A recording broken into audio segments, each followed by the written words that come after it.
Bonjour et bienvenue à ma chaîne Marie Benz. Aujourd'hui, je vous présente le sujet numéro 2 du bac. Alors, d'après ces fleurs-là, est-ce que vous choisissez un bac flétri ou un bac tout en fleurs? À vous de choisir.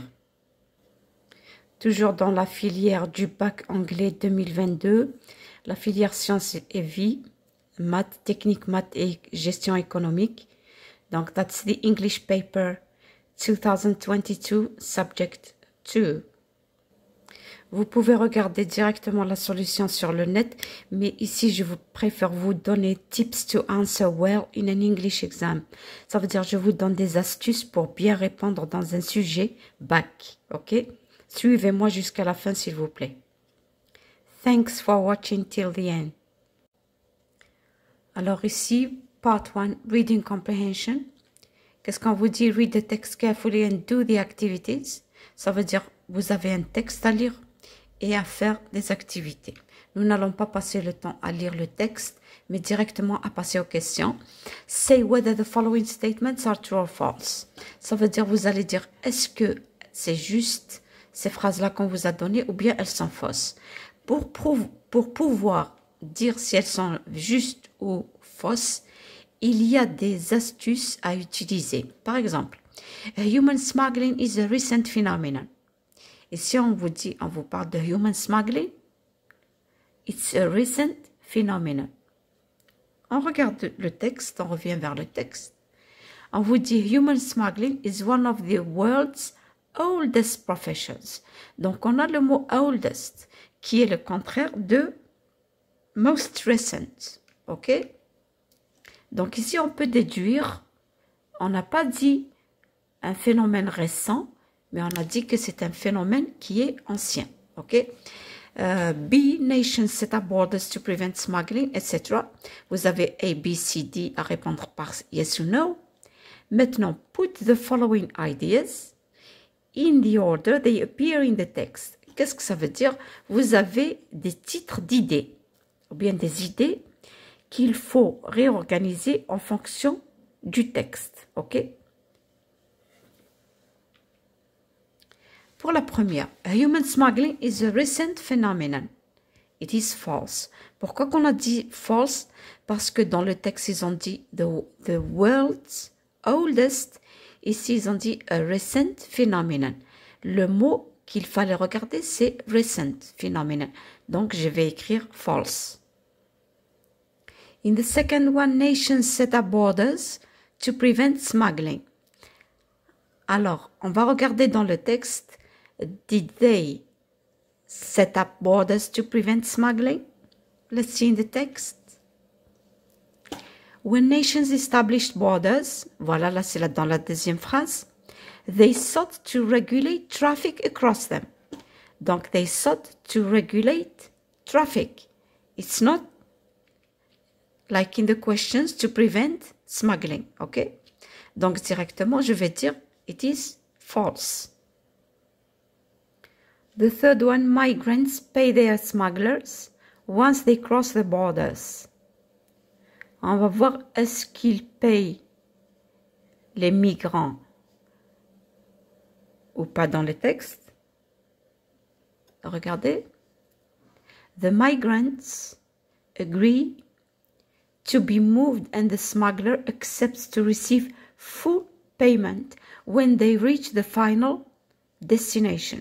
C'est-à-dire quand ils arrivent à leur destination, ils reçoivent un paiement complet. So, we deduce that migrants pay, etc. It is true.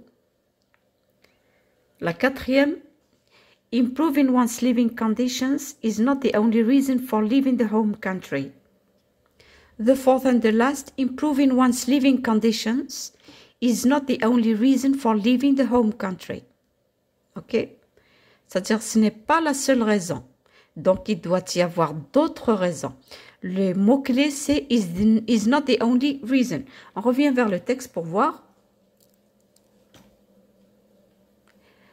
Smuggled migrants sometimes flee violence in their home country. Donc, they flee violence first Others simply seek better lives. Donc, la deuxième, c'est seek better lives.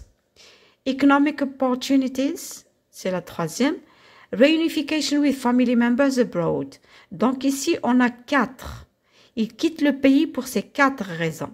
On revient vers le texte. Improving one's living conditions is not the only reason for leaving home countries. Directement, vous allez dire que c'est true. OK? Maintenant, pour réordonner les idées, qu'est-ce qu'on va faire? Nous devons lire le texte, bien sûr, et savoir quelle idée correspond à quel paragraphe pour les mettre en ordre.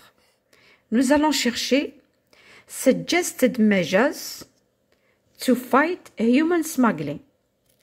Smuggling is an organized crime. Reasons behind migration. So the B, smuggling is an organized crime, is here. That's the B. Human smuggling involves illegal immigration until to exploit them. Ce que j'ai écrit en rouge, il se réfère à l'idée B. OK? For reasons behind migration, c'est le C. So it's here. Smuggled migrants sometimes flee violence in their home countries. Others seek simply better lives, donc ils recherchent de meilleures vies, etc. Until abroad, ça c'est la C. Qu'est-ce que c'est la C? C'est reasons behind migration, okay? And the last one, that is suggested measures to fight human smuggling. It's here. Combating human smuggling requires understanding its nature. Indeed, public authorities must deal with a wide range of related matters, etc., until labor regulations. So the order is B, C, and A. In the third, you are asked to answer the following questions according to the text. A. Which illegal practices are linked to human smuggling? Quand on vous dit which illegal practices are, la phrase est au pluriel, ou bien la question est au pluriel. Qu'est-ce que je dois mentionner? Je dois mentionner au moins 2 illegal practices, not only one, because the question is in the plural form. Okay? The second one, are smuggled migrants forced to cross the borders? Ça, c'est une question de yes ou bien de no, en fonction du texte. C. How can authorities fight the smuggling of humans? We have to explain the how. Ça veut dire c'est la manière. Alors, s'il vous plaît, il y a une technique que je vais conseiller aux gens qui passent le bac. Quand on vous dit which illegal practices, dans la réponse, je dois trouver illegal practices. Si je ne mentionne pas, je ne réponds pas au which. Pour cela, how can authorities fight the smuggling of humans? Si je ne trouve pas la manière, or the how, in the answer, you have not answered right. OK? Je dois trouver le how dans la réponse. Je dois trouver illegal practices dans la réponse. Sinon, c'est faux. OK? Number 4, find what or who the underlined words refer to in the text. Vous avez des mots qu'on vous donne. D'accord? Premier, troisième et quatrième paragraphe. On vous dit, il se réfère à quoi? Ça veut dire, il remplace quoi? OK? B, text exploration. Find in the text words phrases that are closest in meaning to the following. So you have frontiers. Ici, la technique pour trouver les synonymes, on regarde la forme plurielle. On vous a dit frontiers. C'est un nom qui est au pluriel. Je dois trouver un nom au pluriel. Airless. Airless, it is an adjective because it ends in less. OK? Donc, je dois trouver un adjectif. Look for. Look for, it's a verb. Je dois trouver un verbe. S'il vous plaît, faites attention. Si c'est un adjectif, on répond par un adjectif. Si c'est un verbe, par un verbe. Et si c'est un nom, par un nom. OK? Number 2, keep the opposites of the following words keeping the same root. Qu'est-ce que ça veut dire keeping the same root? On garde le même radical. Ça veut dire qu'on ne change pas le mot. On doit ajouter quelque chose. Qu'est-ce qu'on peut ajouter? Soit c'est un suffixe, soit c'est un préfixe. Suffixe en dernier, préfixe avant, ok? Let's take the word responsible. Qu'est-ce qu'on va ajouter pour faire l'opposé? Ok? Mais sans changer le mot responsible. Je ne dois pas changer ce mot. Je dois le retrouver dans la réponse. Understanding and pact. Après la lecture du texte, voilà comment vous devez répondre. Alors, the illegal practices. Qu'est-ce que j'ai dit pour illegal practices? On doit répondre et donner un nombre au pluriel, ok? Alors, sweet shops, fraudulent documents and corruption. Déjà, vous avez 2, ok? Forging documents, 3. Border crossing cards and visas. Ici, on a donné illegal practices. Si vous donnez uniquement sweet shops et vous mettez un point, vous perdez beaucoup, d'accord? Il faut donner tout ce qu'on a donné dans le texte et c'est tout ça. B, c'est no, they aren't. C, how can authorities fight smuggling of humans? Vous avez understanding its nature, dealing with a wide range of matters related to human rights, protection of victims and labor regulations. Voilà la manière. Si je lis ça, je vais comprendre que it's a way to fight the smuggling of humans. Ok? Maintenant, on va passer pour underlined words which they refer to. On va voir dans le texte. So in the first paragraph, you have the word them. On vous dit what does it refer to. Alors nous allons revenir en arrière et commencer la lecture à partir d'ici. When nations established borders, they sought to regulate traffic across them. Across what? Across borders. Donc le word them remplace borders. In the second paragraph, you have others. On va lire ce qui précède aussi. Smuggled migrants sometimes flee violence in their home country. Others simply seek better lives. Ça veut dire others among smuggled migrants. So, others, on peut dire smuggled migrants ou bien directement migrants. Et la réponse est juste, ok? In the third, you have its nature. We start reading from the first. Combating human smuggling requires understanding its nature. Alors le its, il remplace human smuggling. For the synonyms or the words that are closest in meaning to the following, you have frontiers in the first paragraph. J'ai dit le mot est au pluriel. On doit chercher un autre mot qui est un nom comme frontière, qui soit au pluriel. Donc, voyez, vous regardez un S ici et un S ici. Celui-là, c'est un nom et celui-là, c'est un nom. Frontiers, borders. You have this one, airless, it's an adjective. Donc, less, c'est l'opposé de air, ok? C'est comme helpful, helpless, qui veut dire l'opposé. Donc, je dois trouver quelque chose qui est un préfixe, qui soit opposé aussi. On a vu le mot un, unventilated. It's an adjective like airless because of the ed. It's an because it is a prefix which means the opposite of ventilated. To ventilated is to air, okay? So, unventilated is the synonym of airless. Look for is to seek.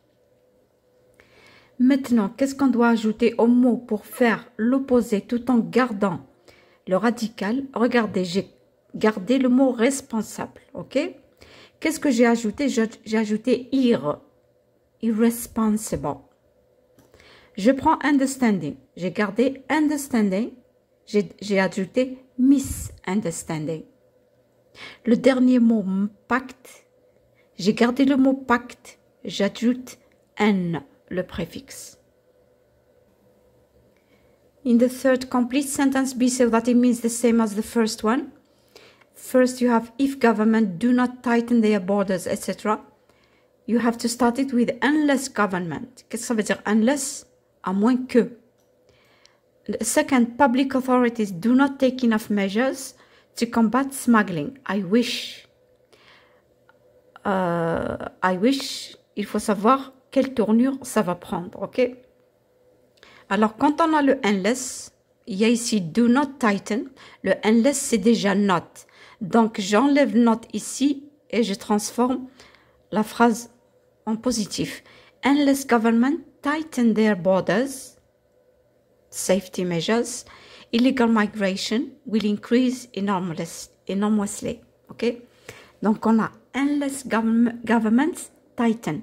Ce qu'il faut trouver, on enlève le not et le do, bien sûr, parce qu'il y a le not. Donc, directement tighten. The second, I wish public authorities took. On a vu qu'après I wish, le verbe se met au passé, mais il veut dire toujours a present situation, ok? Public took enough measures to combat smuggling. Je parle maintenant de ce que j'aurais aimé que les autorités auraient pu faire, ok? Ou bien auraient dû faire. Ici, on vous donne un paragraphe avec des gaps, des vides. La première des choses à faire, c'est regarder si c'est un nom ou bien un verbe. Comme celui-là, on a programs, assistance, exposed, address. Des fois, comme le mot address, il peut être verbe, il peut être nom. Donc, on va regarder qu'est-ce qui manque dans le gap, ok? What is missing? On va regarder si c'est un nom ou bien verbe, ou bien adjectif ou bien adverbe. Par exemple, measures to. Nona, trafficking often further marginalized, etc. Number 2, them more to violence and abuse. 3, support for the trafficking. 4, legal and shelter. Donc, legal, quelque chose, and shelter. Shelter, c'est un nom. Ici, donc, il doit y avoir un nom. OK?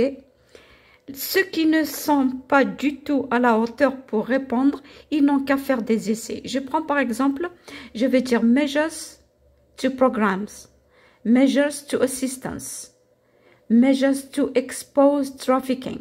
Si on ne connaît pas, on laisse le vide, on passe au deuxième. Alors je vais dire more programs, more assistance to violence, more exposed to violence. Déjà, on peut avoir une idée. Ça peut être more exposed to violence. Maintenant, support. Alors, support programs for the trafficking victims. Est-ce que je vais dire support programs, support assistance, support exposed, support address? Vous essayez. Legal programs and shelter. Legal assistance and shelter, legal exposed and shelter, legal address and shelter. OK? La méthode, c'est d'essayer et de regarder. Bien sûr, on a measures to address trafficking often further marginalized or isolate, etc. Support programs, c'est pas support assistance. Le mot support, c'est déjà assistance. Donc, on ne peut pas dire support and assistance. Et le dernier, c'est legal assistance and shelter. Regardez, ce mot, c'est un nom. Il est suivi d'un autre nom. Merci d'avoir regardé et suivi ma vidéo. N'oubliez pas de vous abonner pour avoir encore des nouveautés concernant des sujets ou bien des choses sur la grammaire.